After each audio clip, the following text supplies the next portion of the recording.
Hey guys, Tofsky here, and welcome back to a new series with Mithion. And this is kind of a special occasion because Mithion is happy. And we all know what happens when Mithion's happy. Mods get written. Okay, I don't understand that face, Myth. I'm sorry. Now, unfortunately, Mithion does not have a mic today, but that's fine because Mithion's witty commentary will still be here. In spirit, of course. And this is actually a special occasion because, like I said, a happy Mithion is a modding Mithion. And if you remember what Mithion was modding, it wasn't Ars Magica 1. No, it was Ars Magica 2. So, welcome to the Ars Magica 2 Let's Play. And I hope you guys will enjoy this. Mithion has done a lot of work, and I've done very little beta testing, so I kind of feel bad about that, but Mithion doesn't mind. What the heck? You're crazy. And hope you guys don't mind. We did a little bit of setting up here, and I stole some of your sugarcane. What are you going to do about it, Myth? Ow. Fine, here. And basically, we got a few things set up. So, we got a home base. We didn't want to necessarily bore you with that, but we got a few things set up, and I'll show you the basics. As I enter here, there's the lectern with a book on it. There's the crafting bench. Why do I keep calling it that? We have the inscription table. And right beside it, we have the Oculus, which is very cool because it kind of looks like it's following me. And I totally just realized this not long ago, so I kind of enjoy that. So if I open up this table here, the inscription table, this is a lot different than the other one, and basically I can't really do too much with it right now. I've got to unlock my magic. So in Ars Magica 1, there was the Arcane Empowerment table. Now that has been completely removed, and to start magic, you need a few things. You need a book and an item frame. Now I have an item frame, but I do not have a book. I should have the supplies, though, for one. Myth, I think you can hear me. Myth, do you happen to have the sugarcane still? Could use some stuff for a book. I've got leather. Or you can just make me a book. That'd be fine, too. I'm not going to complain. Thank you, Myth. Now, to get started in Ars Magica 2, you're going to want to find some of this liquid. Now, Myth and I kind of made a little tank down here to store it. This is called liquid essence. And it kind of looks like water. I believe it's going to be retextured at some point. But bear with it for now. Basically, to start off Ars Magica, you place an item frame by some liquid essence. And you put your book there. And it does this really, really cool effect. And you'll notice the book doesn't look like the same book I had. This is called the Arcane Compendium. And basically, as simple as that, I've unlocked magic. Now, Meth, did you really lock me out? Nice try. So basically, you're noticing this book here. This is the Arcane Compendium that's in this lectern here. Now, the Arcane Compendium is essentially, the easiest way to describe it is it's like the Thaumcraft's Thomnomicon, where it basically tells you everything there is about the mod. I've got the guides here, which can tell me everything, creating spells, spell components, things like that, items, let's say mobs. Oh, I don't know. I really don't know what a Dark Mage looks like. Oh, he looks like that. I'm going to spin him around because I'm having fun. But basically, the Arcane Compendium will contain basically all details about Ars Magica. So if you don't know how to craft something, an Oculus for example, you can check the recipes right here from this book. So it's definitely, I really enjoy the fact that you can, the way you start Magic is by creating one of these books that tell you everything you need to know about the mod. It's a fantastic way to start. Now, because I just unlocked my Magic, I really can't do anything yet. So I've got to actually go over here and basically pick my skill tree. Now, you'll see my skill tree is actually already picked. I decided to specialize in offensive magic. There's also defensive magic and utility spells. And basically, there's all these skill trees, and you'll notice there's actually a few locks here. Based on config, I'm only allowed to learn the first 3. I'm basically allowed a depth of 3 into a new skill tree because I've picked the offensive skill tree already. So I'm locked into offensive, and I can't really go too much further. That isn't to say that I can't learn this spell here. It's just to say that I cannot learn some of the more powerful ones. Now, these 3 numbers here, there's a blue 0, a green 0, and a red 0. They're basically the different, I forget the word for it, but they're the methylphilmian, I'm sure. Skill points. Wow, I really don't feel very smart now. They're different skill points. Blue is used for things earlier in the tree, green is later, and red obviously for the end of the tree, more or less. And you just need to find them to be able to progress. There's various ways to get skill points, but that'll come up later, I'm sure.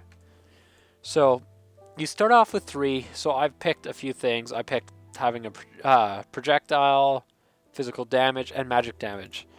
Now this is leading into spell creation.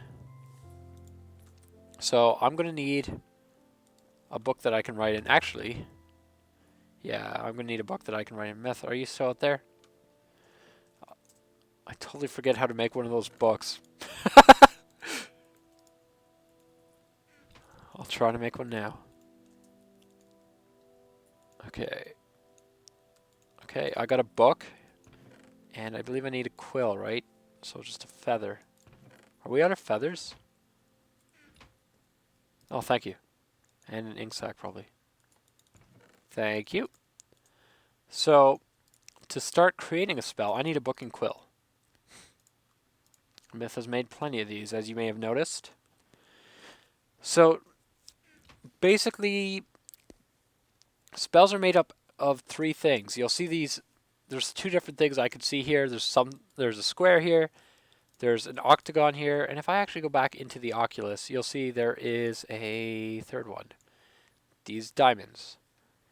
Well, if I open up the Arcane Compendium, these 3 things, if I go to, where is this? Guides and spell components here, this will describe basically these 3 things. The square ones are known as shapes. And shapes are used to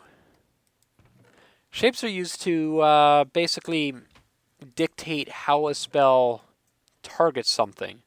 So if I open up these shapes here, basically AoE, beam, chaining, channel, self. So basically, what do I target? If target self, I'm casting a spell on myself. Obviously, AoE, I'm casting a spell in an area. Components is basically what your spell does. So I want to, I don't know. I want to dig. So I could basically cast an AoE dig. If I picked an AoE shape and a dig component, and it would just dig in an area.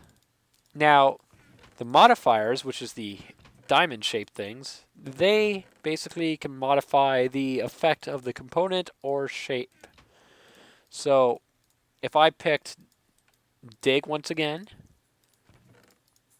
and I picked the dig component, I picked the shape AoE, if I pick the modifier radius, it will increase the area of effect.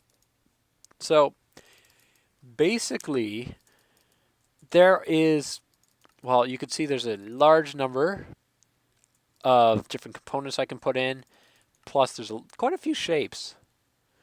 And then on top of that, there's quite a few modifiers. And if you do the math, there's probably a very, very large number, which I do not feel like calculating because I'll do the math wrong, of spells you could possibly make with Ars Magica. Now, to make a spell, I don't know if Myth's been gathering some supplies for me, but I will start out here, and you can see I need a book and quill here, so I'm going to put that here. And now I'm going to dictate what my spell does. So I'm going to make a projectile spell that causes, let's see, magical damage or physical damage. We'll do physical damage. So basically, by putting all these in, I can create the spell in this book and quill. Basically, this will create me a recipe. Now, you really do not want to take it out until you're ready. Otherwise, you can be wasting book and quills. You have to get, well, you basically need a shape and a component before you have something that you can really take out and not waste the book. So will be my first spell. It's called Spell Recipe by Toski. Now, if you read this, you can actually see everything about this. So this is really cool. How I'm creating a combination of a projectile spell that causes physical damage. Here's the materials I actually need to make it. So Mithion, care to grab some materials for me?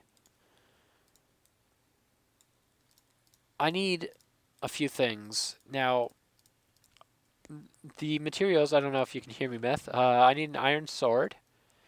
I need a red rune. I need a snowball. I need an arrow, and Vintium dust. And on top of that, anytime you're doing spell crafting, you need a rune, a blank rune, I should say, and you need a spell parchment. Those crafting recipes are the exact same as the original Ars Magica. If you forget them, you could always look in here, the Arcane Compendium. So I'll just pop this up. There's the basic rune and the spell parchment, which I do not see. Maybe I'm blind. I really don't see it. Well, if it is missing, I'm sure Myth will add it. So keep in mind this is an early beta. So obviously things can be rough. Ooh, thank you, Myth.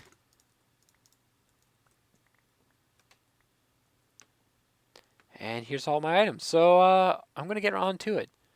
So basically here, this block or structure, I should say, is called the crafting altar. And if I go over to the Oculus and go to Structures, Crafting Altar, you'll see there are many permutations of this. Now, I can go through and I can actually take a look at how this is made layer by layer, kind of Lego style, if you would. And basically I could say, okay, well, how do I make this? And I just build it and follow those directions. Now you'll notice that I can also move this over here, and if I target this crafting altar block, I can click it and I can see how that's made. The crafting altar block itself is Vintium dust and stone. That's cool. So this is a really, really intelligent way of basically showing off how to create these structures. Now, there are different things that affect spell creation and how many blocks you can make. Basically, not blocks. How complicated of a spell you can make. So if I go to the crafting altar block here, basically you could create it out, the crafting altar itself, the main portion out of it, out of a few different materials: wood, stone, sandstone, bricks, nether bricks, and nether quartz. And each one has a different effect. Basically, they all have a number of effects that they allow. Think of an effect as a shape, component, or a modifier. So I believe ours is made out of stone brick. So we basically can get one effect out of that. On top of it, the top portion, and the center, which is glass right now, we gain another effect. You can also use coal, redstone, iron, lapis, gold, diamond, or emeralds. So in theory, you can make a nether quartz crafting altar with emerald blocks and be able to put 11 different spell effects on the same spell, which is crazy compared to the 2 we can make with our stone brick, with our glass. But everything does come with obviously exploration, and as you see, we needed snowballs for this spell. So I'm going to actually create my first spell here. And to do that, I've got my spell recipe, and if I put it on this lectern, you will notice that the book starts spinning. One thing you would want to be careful of is if you put the book down and it's red, you don't necessarily want to craft that spell or bad things will happen. What bad things? I'll let you guys explore and find that out. But that's just a word of warning. Now, I'm going to start this out by throwing my spell parchment in, and I am totally wrong. Myth, I forgot. Care to enlighten me, Rune? It was one or the other, and I got it wrong. So the moment I throw it in, this amazing effect happens where you can see swirls of magic, essentially runic symbols here. And Myth is looking at my head and calling me pretty. Got awkward. And then you can see also the book is emitting some nice light and particles and Mithion dust. And what just happened?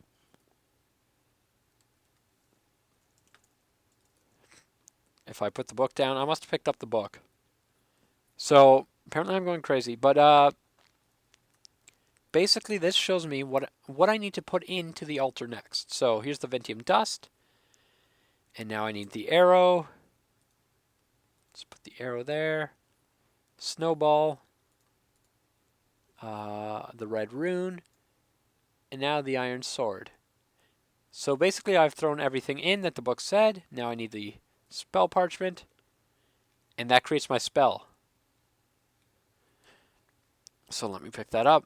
I've got a projectile spell, which I could do anything. I could call it, I don't know, projectile spell. You know what? That's going to be lame. I'm just going to randomize it. Absorbs water walking. Breath of Doom Platinum. That sounds cool. Sure, we'll go with that. And I'll just pick a random symbol for now.